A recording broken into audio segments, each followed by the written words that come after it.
नमस्कार, आमी समीर दास और आपनारा देखছেন स्वराज बार्ता।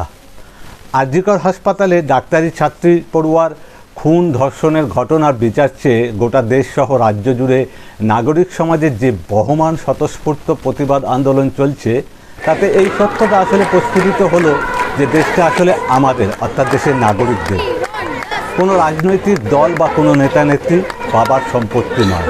অথচ শাসক দলের দাপটে আমরা নিজেদের নাগরিক ভাবতে ভুলে গিয়েছিলাম। আমরা মেনে নিয়েছিলাম বা নিতে বাধ্য হয়েছিলাম যে দল যখন শাসন করবে সেই দলের প্রভুত্ব আমাদের মানতে হবে, ভালো থাকতে হলে শিখতে হবে সেই দলের সঙ্গে মানিয়ে চলার কৌশল। সেইভাবেই চলছিল কিন্তু গোটা দেশ এবং রাজ্য। 9ই আগস্ট আরজিকর হাসপাতালের ওই মর্মান্তিক ঘটনাও হয়তো ধামাচাপা পড়ে যেত কয়েকদিনের মধ্যেই। মুখ্যমন্ত্রী সেই লক্ষ্যে তৎপর হয়ে কাজ হাসিল প্রায় করেই ফেলেছিলেন। মেয়েটির বাবা মাকে দিয়ে বলানো হলো রাজ্য সরকারের ভূমিকায় আমরা সন্তুষ্ট, মুখ্যমন্ত্রীর ওপর আমাদের ভরসা আছে। কিন্তু কয়েকদিনের মধ্যেই আসল কথা বললেন মেয়েটির বাবা মা।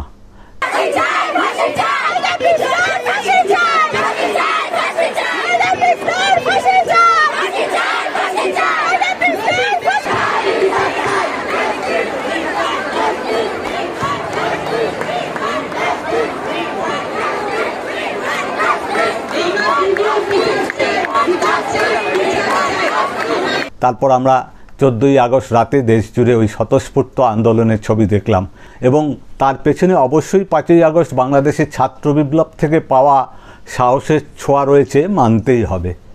টিভি চ্যানেলের ডিবেটে একটা চমৎকার কথা শুনলাম, ভয় যেমন ছোঁয়াচে তেমনই সাহসও ছোঁয়াচে। এতদিন আমরা ভয়ের ছোঁয়াচে অসুখে আক্রান্ত ছিলাম, এখন সমাজ সাহসের মহামারীতে প্লাবিত। আর এই সাহসের মহামারী যেন সমাজের শরীরে শাসকের প্রতি ভয়ের বিরুদ্ধে স্থায়ী প্রতিষেধক তৈরি করে দিতে সমর্থ হয়।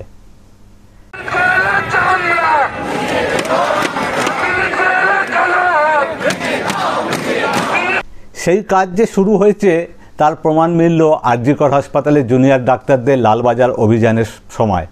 2রা আগস্ট বিকেলে লালবাজার অভিযানে ডাক দিয়েছিলেন জুনিয়র ডাক্তাররা। পুলিশ ফার্স্ট লেনের মুখেই প্রায় 9 ফুট উঁচু ব্যারিকেড তুলে তাদের আটকে দেয় 144 ধারার অজুহাতে। পুলিশ বলেছিল জুনিয়র ডাক্তারদের প্রতিনিধি দল গিয়ে স্মারকলিপি জমা দিতে পারে সিপির কাছে, কিন্তু ডাক্তাররা বলেছিলেন ব্যারিকেড তুলে নিয়ে তাদের আরও এগোতে দিতে হবে, তারপর প্রতিনিধি দল গিয়ে স্মারকলিপি জমা দেবে, না হলে এখানে এসে সিপিকে স্মারকলিপি নিতে হবে। ডাক্তাররা একটা প্রকৃতিকেই স্পাইনাল কর্ড নিয়ে এসেছিলেন সিপির জন্য, যাতে তাকে স্মরণ করিয়ে দেওয়া যায় যে তার স্পাইন কতটা দুর্বল।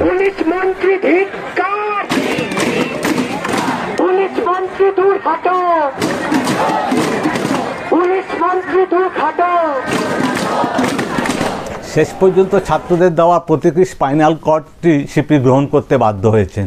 প্রায় 22 ঘন্টা স্নায়ুযুদ্ধের পর হার মেনেছে পুলিশ প্রশাসন। মেনে নিতে বাধ্য হলেন জুনিয়র ডাক্তারদের দাবি, সরিয়ে নিতে বাধ্য হলো 9 ফুট উঁচু ব্যারিকেড। তারপর জুনিয়র ডাক্তাররা আর বেশি দূর এগোননি, কিন্তু প্রতিনিধি দল পাঠিয়েই অপেক্ষা করেছেন রাস্তায়।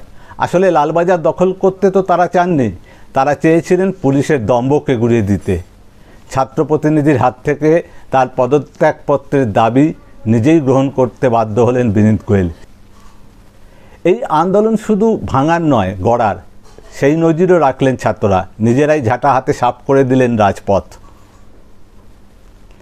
প্রতিদিনই সমাজে নতুন বর্গ নতুন নতুন ধারার আন্দোলন করছেন। পাটুলি থেকে উল্টোডাঙ্গা 14 কিলোমিটার রাস্তা জুড়ে মানববন্ধনের সাক্ষী থাকলো আমাদের শহর। রাজনৈতিক দলগুলোও এই আন্দোলনে যুক্ত হবে, তার থেকে রাজনৈতিক লাভের আশায়, এটা খুব স্বাভাবিক। বিশেষত প্রধান বিরোধী দল বিজেপি ছলে বলে কৌশলে আন্দোলনের লাগাম নিজেদের হাতে নিতে ইতিমধ্যেই নবান্ন অভিযান থেকে বাংলা বন্ধ সবই করেছে, কিন্তু সুবিধে করতে পারেনি। জুনিয়র ডাক্তারদের অভিযানে গিয়ে অভিজিৎ গাঙ্গুলি গো ব্যাক ধ্বনি শুনে ফিরে এসেছেন। ভাবুন, বিজেপির ছোঁয়ায় বাঙালির ভগবানের কি হাল হয়েছে কয়েক মাসের মধ্যেই। তাই বিজেপির জুজু দেখিয়ে তৃণমূলের পক্ষে ঘুরিয়ে সওয়াল করছেন যারা, জনতা তাদের গো ব্যাক ধ্বনি শোনাতে কিন্তু বেশি দেরি করবে না। সবশেষে একটাই কথা, এটা নাগরিকের আন্দোলন এবং এই আন্দোলন জনগণকে তার নাগরিক সত্তা ফিরিয়ে দিয়েছে। কত মানুষ হয়তো প্রথমবারের জন্য মিছিলে হেঁটেছেন, তারা এতদিন রাস্তা দিয়ে যাওয়ার সময় মিছিলের জন্য আটকে পড়লে বিরক্ত হতেন, তারাও এখন পারলে প্রতিদিন মিছিলে হাঁটতে চাইছেন, সমাজ বদলের স্বপ্ন দেখছেন। সরকারকে ক্ষমতা থেকে সরিয়ে দেওয়ার ডাক দিচ্ছেন। হয়তো পাশের দেশ বাংলাদেশের ঘটনায় মানুষকে উজ্জীবিত করেছে স্বৈরাচারের বিরুদ্ধে আওয়াজ তুলতে। বাংলাদেশ একটা দেশ আর আমাদের রাজ্য একটা অঙ্গরাজ্য, তার মধ্যে তুলনা হয়তো চলে না, তবুও তার মধ্যে থেকেও কিছু নতুন ভাবনা উঠে আসার উপাদান অবশ্যই আছে। এই আন্দোলন থেকে মুখ্যমন্ত্রীর পদত্যাগের দাবি উঠছে, বাস্তবে কি সেটা সত্যি একেবারে অসম্ভব? রাজনৈতিক দলগুলো যদি এমএলএ কেনাবেচা করে সরকার পরিবর্তন করতে পারে তাদের ক্ষুদ্র স্বার্থে, তবে কেন অযোগ্য দুর্বিনীত মুখ্যমন্ত্রীকে ক্ষমতাচ্যুত করার ডাক নাগরিক সমাজ দিতে পারে না? বাংলাদেশের দিকে তাকান, সেখানেও কিন্তু ডক্টর ইউনূসের নেতৃত্বে তত্ত্বাবধায়ক সরকার সংবিধান সংশোধন করে নির্বাচন করবে, নাকি নির্বাচন করে সংবিধান সংশোধনের দায়িত্ব রাজনৈতিক দলগুলোর হাতে তুলে দেবে, এই নিয়ে বিতর্ক চলছে। জনগণের মত কিন্তু তত্ত্বাবধায়ক সরকারই প্রয়োজনীয় সংস্কার করুক, তারপরে নির্বাচন, যাতে আবার কোনো স্বৈরাচারী শাসক ক্ষমতা কর্তৃত্ব না করতে পারে। আমাদের দেশেও তাই আমরা নতুন কিছু ভাবতেই পারি। ৭৫ বছরের ওপর আমরা সংবিধানের শাসন তো দেখলাম। সুতরাং একেবারে নতুন কিছু ভাবনা যে সম্ভব নয় সেটা কিন্তু নয়, নতুন ভাবনার জায়গাটা খোলা রাখতে হবে। আজ এই পর্যন্তই। আমাদের অনুষ্ঠান যদি আপনাদের ভালো লাগে তবে আমাদের চ্যানেলটাকে সাবস্ক্রাইব করুন এবং লাইক শেয়ার করে আপনাদের পরিচিতদের মধ্যে ছড়িয়ে দিন, যাতে আমরা আরও বেশি দর্শকের কাছে পৌঁছতে পারি। নমস্কার।